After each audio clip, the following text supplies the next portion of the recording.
Okay, so now I want to look at the international economic sanctions against Iraq and how these turned into the Iraqi-Kurdish civil war. So from 1994 to 1997, a war broke out in Kurdistan, which was a bloody war and cost around 5,000 people their lives. There's not much information on it, and it remains understudied and silenced in Kurdistan, Iraqi Kurdistan itself. And maybe that might be because it does not fit any narratives. Their dominant understanding of Iraq is usually the Orientalist narrative, where people are divided along sectarian lines of Sunni, Shia, and Kurds. This war, Kurds were fighting each other. How does this fit into this narrative then? It doesn't. Many analysts tie this kind of war to the tribal mentality of the Kurds and their political parties, a supposedly backward culture. Most of these explanations are very dangerous. They do not take into account the economy and reduce war to culture. The scholar Lietzenberg is one of the scholars who actually takes into account economy. He argues that the war broke out because of control and access to resources, goods and food.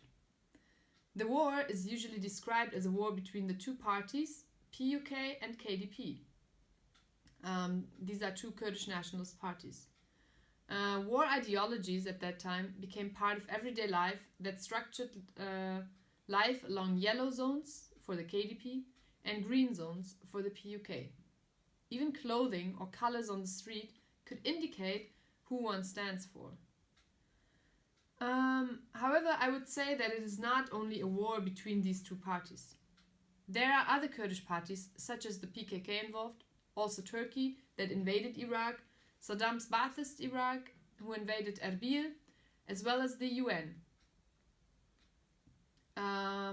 Under US leadership, who had air power in Kurdistan. So to understand this war, I suggest now to look at the textures of the sanctions, economy, that had been created in people's everyday lives. How did this affect people's lives, and how did this lead to war? So there's little ethnographic material to actually support this, but I found some from Lissy Schmidt, a journalist who was in Iraqi Kurdistan during the sanctions in the 90s. And she interviews Hushyar, who was a resident in Duhok in 1991 and works as a translator for the US NGO CARE International. I quote, "This organization had been looking for clan leaders amongst the refugees and coordinated the distribution only with them. The clan leaders then distributed the goods as they thought best to people loyal to them. Those who did not want to acknowledge their power were simply left out. Now CARE is trying to establish the structure as well in Zahu. We know that part of the food aid is also sold by clans. What concerns us more is that this pattern of distribution of goods is used to install a political system." Unquote. Hushyar's concerns are concerns about his community's position in the global capitalist economy. Usually, what Hushyar describes is seen as a tribal conservative values, where a clan leader holds all power.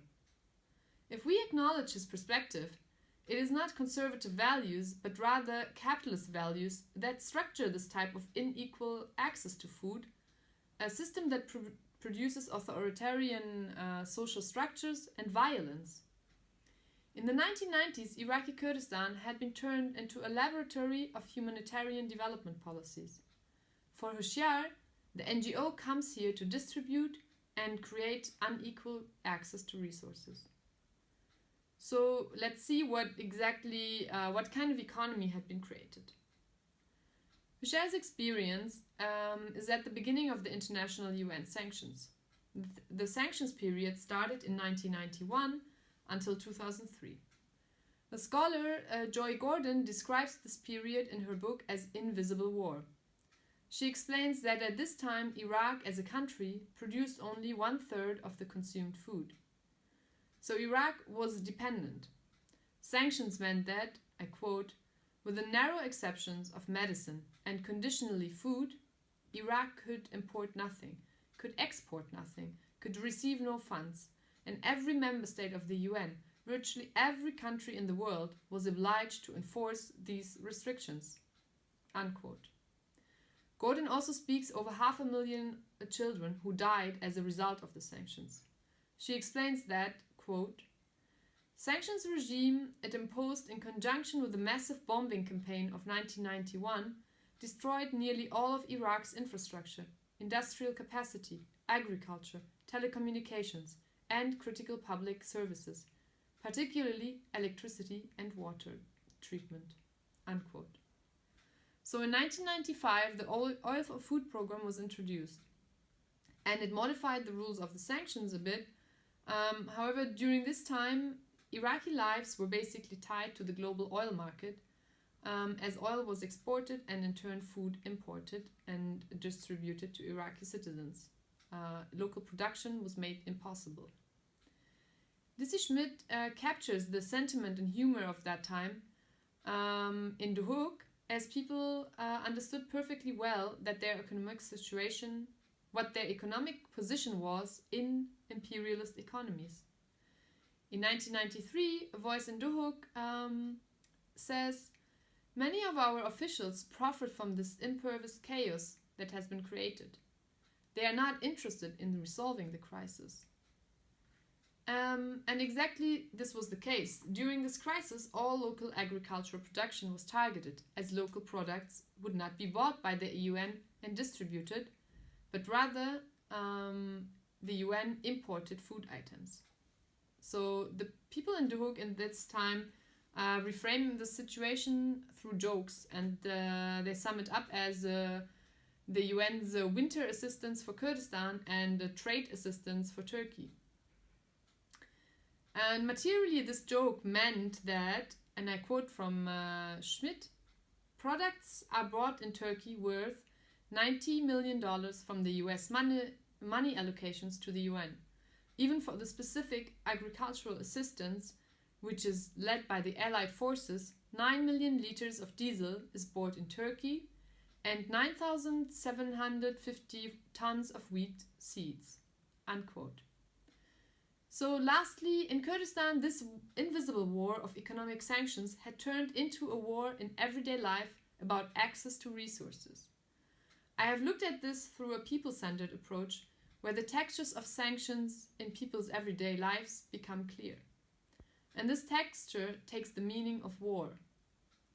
Hushair's example shows us how accessing resources peacefully was made increasingly difficult with an imperial aggression such as the sanctions and a humanitarian aid regime that reproduced Saddam's hierarchies and used clan leaders in positions of power, almost like the old times of British colonialism.